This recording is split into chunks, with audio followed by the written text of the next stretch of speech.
Pinadalhan pa ako ni seller ng extra. Bigay ni seller. Pero ito yung pinaka-importante. Blue at saka red. Ito yung blue, tsaka ito yung red. Ang gagamitin ko ngayon ay blue. Dito mo makikita yung kulay niya. May nakalagay na blue. Dapat makuha natin tong ring sa loob. May ring, oh. Tapos itong ring bubunutin patagilid. Ganyan. Ganyan yan. Kadalasan itong blue ginagamit ito para pang gender reveal. Pero depende na sa'yo kung gagamitin mo dito sa Pasko at saka sa bagong taon. Bubunutin na natin. Ow! Pumupo to.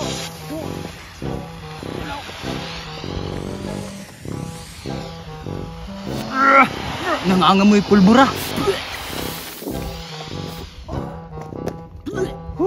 Hiningal ako dun mainit yan. Pwede pang Christmas at New Year.